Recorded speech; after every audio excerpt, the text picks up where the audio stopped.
네. 우리 김프로님의 또 픽 하나 네. 전해주시죠. 싹 빠밤.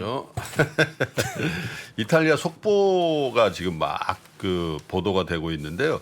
이탈리아에서 주말 가운데 이제 총선, 그게 외국은 일요일 날 이 저 선거하는 케이스들이 많은가 봐요. 그런가요? 그래서 이탈리아 총선 출구 조사를 하는데 아주 충격적인 결과가 나올 것 같습니다. 첫 극우, 첫 여성 총리가 나올 가능성이 있다. 이렇게 네. 출구 조사가 나왔는데요. 이탈리아 현지의 이제 조기 총선, 이게 뭐 아시는 것처럼, 여러분들이 아시는 것처럼 이른바 이제 거국 내각인데 마리오 드라기 22 총재가 이제 이 거국 내각에 수반을 하다가 네. 저 더 이상 못 해먹겠습니다 하고 이제 관뒀잖아요. 그래서 이제 조기 총선이 된 거 아니에요. 그런데 이탈리아 공영방송이죠. 라이가 출구 조사를 해보니까 이 우파 연합, 주로 이제 극우 정당이 속해 있는 우파 연합이 대체로 41%에서 45%까지 득표한 것으로 이제 보도가 됐는데, 이렇게 되면 이제 정부 구성에 필요한 득표율로 여겨지는 게, 득표율은 40% 정도만 넘어가면은 의석수는 이제 과반 의석을 이제 할 수도 있겠죠. 왜냐하면 이게 대선이 아니라 네네네네. 총선이니까요. 그래서 우파 연합이 상하 양원 모두 과반 의석을 차지할 것으로 예상이 돼서 대체로 말씀드린 것처럼 첫 극우 정당이 주도하는 우파 연합이 집권을 할 수 있을 것이다, 이렇게 보고요. 반면 총리를 지낸 엔리코 레타 민주당 대표가 이끄는 중도 좌파 연합의 득표율은 29.5, 그러니까 30%가 채 안 되는 것으로 출구조사에서 나왔습니다. 우파 연합을 좀 분석을 해보면요, 조르자 멜로니 대표, 이 여성이거든요. 이 멜로니 대표가 이끄는 구구정당 이탈리아 형제들, 그리고 마테로 살비니 상원 의원이 이끄는 대표적인 구구정당이죠. 동맹이라는 정당이 있고 여기가 있고요. 그다음에 많이 알려져 있죠. 전에 총리를 했던 실비오 베를루스코니 전 총리가 설립을 한 중도 우파 정당인 전진 이탈리아, 이 세 정당을 중심으로 이제 연합이 돼 있는데, 출구 조사를 브렉다운 해 보니까 이탈리아 형제들, 그러니까 극우 여성 그 리더가 이제 이끄는 이 이탈리아 형제들이 22에서 26%, 네. 그리고 동맹이 8.5에서 12.5%, 그리고 전진 이탈리아가 6.5에서 8.5, 이렇게 이제 예상이 돼서 요걸 이제 통틀어 보면 이제 40% 이상 나온다, 이런 거거든요. 그런데 이 출구조사대로 이제 결과가 나온다면 미리 이 세 당이 합의를 해놓은 게, 여기서 최대 지분을 가진 최대 득표율을 한 정당에서 총리 지명권을 갖게 돼 있다라는 거예요. 그래서 이게 7월 27일 날 이미 그런 합의를 해놓은 상태이기 때문에 이 상태로대로라면 아까 말씀드린 조르자 멜로니 대표가 새로운 이탈리아의 리더십, 그러니까 총리가 될 가능성이 많다, 이런 거죠. 멜로니라는 사람이 어떤 사람이냐? 만약에 총리가 되면 이탈리아도 여성 그 정치인이 그렇게 없나 봐요. 예?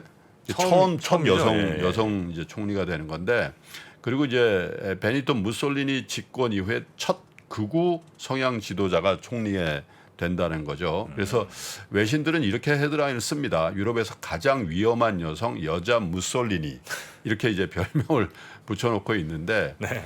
2014년도에 이 이탈리아 형제들의 대표로 선출된 다음에 주로 얘기했던 게 뭐냐면, 이제 난민들 이탈리아에 굉장히 많이 들어왔잖아요. 그래서 반이민, 반EU, 이걸 굉장히 강하게 얘기를 했어요. 네. 그래서 굉장히 상징적이다라는 생각이 드는 게, 사실 전임 총리였던 마리오 드라기가 사실 뭐 EU도 있고 뭐 이렇지만 사실 EU의 핵심은 뭡니까? 은행이, 금융이 통합돼 있다는 거, 통화 정책이 통합돼 있다는 거잖아요. 네. EU의 근간은 쓴다. ECB라는 거잖아요. 네네. 유로를 쓰는 것. 사실 이 ECB의 어떤 정신적인 지주 역할을 하면서 굉장히 강한 리더십을 가지고, 그 배경으로 이탈리아 출신인데 이탈리아 총리까지 된 이 마리오 드라기의 실각과 더불어서 반 EU 정서가 굉장히 강한 이분인 이제 멜로니 대표가 총리가 된다는 것 자체가 굉장히 상징성이 있는 거죠. 그래서 반EU라든지 강한 이탈리아 등 선명한 구구색채를 지지 기반으로 했고요. 그다음에 코로나19 팬데믹 사태에서 사실 이 멜로니 대표가 이탈리아 정부의 방역 규제라든지 이런 거에 굉장히 강하게 반기를 들어서 네. 이 부분에 대한 찬반 논쟁에 불을 일으키면서 대중적인 지지를 굉장히 많이 이끌어냈던 그런 경험을 갖고 있거든요. 그래서 전반적으로 이 구구파가 집권을 하게 되면 EU에서 살짝 멀어지는 그런 정책이 나오지 않겠냐 이렇게 보는 시각이 일단 있어요. 그런데 현실로 가보면 2026년까지 EU가 1915억 유로, 우리 단으로 264조 원 규모의 코로나19 회복 기금을 이제 이탈리아에 줘야 되는데 여기서 네. 이제 받아야 되는데 이걸 안 받으면 이탈리아 재정 가지고는 이탈리아 지금 살림 못 사는 상황이 됐거든요. 근데 이것 때문에라도 당장은 반 EU 색채를 드러내놓고 하기가 좀 어려울 거다. 그러면 네, 이제 네, 네. 이탈리아 이제 경제가 좀 무너지는 그런 상황으로 갈 수 있으니까. 근데 문제는 뭐냐? 이 우파 연합의 두 사람 살비니 베를루스코니가 대표적인 친푸틴 인사로 분류가 돼요. 그래서 이제 러시아 우크라이나 전쟁이 한참 있고 또 우크라이나에서 승기를 잡아서 러시아에 항복하면 뭐 비밀 유지하겠다 뭐 이런 네네네. 보도까지 나오는 상황인데 이탈리아 차기 정부의 구성원 내부의 핵심 인사들이 친푸틴이고 이탈리아가 이렇게 되면은 러시아 우크라이나 전쟁에 대한 대서방의 어떤 입장에 네. 균열이 올 수도 있다. 이런 이제 우려들이 이제 나오는 거죠. 그리고 어쨌거나 구구파가 이제 집권을 하게 된다라는 거는 사실 이렇게 된 배경이 뭘까 보면 경제 아닙니까? 못 살겠다 갈아보자 이거예요. 못 살겠다 갈아보자. 근데 그 경제를 악화시킨 요인이 뭐 저성장이다, 뭐 실업이다 이런 게 아니고 인플레이션이라는 거죠. 네. 그래서 제가 전에도 한번 말씀드렸습니다마는 인플레이션은 중산층 이하의 경제적 비교적 열악한 부분에 있는 국민들의 생활고를 굉장히 가중시키죠. 그거는 이제 굉장히 지지 기반의 요동을 치게끔 하고 그래서 기성 정치 리더십에 굉장히 타격을 주죠. 그래서 지금 영국도 새 총리가 이제 선임이 됐는데 그분도 이제 48살에 사실 비주류잖아요.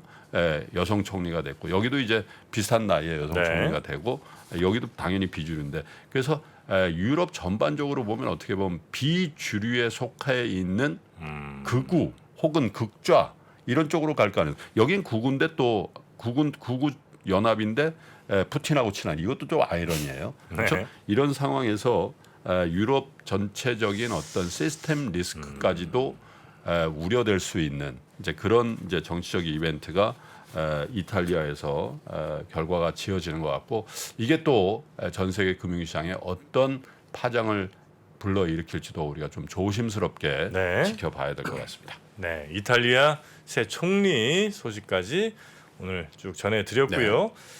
우리 장수롱 기자가 조용히 지금 빨리 일하러 가야 된다고 나갔는데 네. 하여튼 고생 많으셨고 네. 자 그러면 저희는 박병창 부장님 또 모시러 갈 시간이 된 것 같습니다. 네. 잠시 전화 말씀 듣고 오겠습니다. 옛날에는 우리는 개인 투자들이 사면 장이 빠지고 개인 투자들이 팔면 장은 오르고 막 이런 얘기 했잖아요.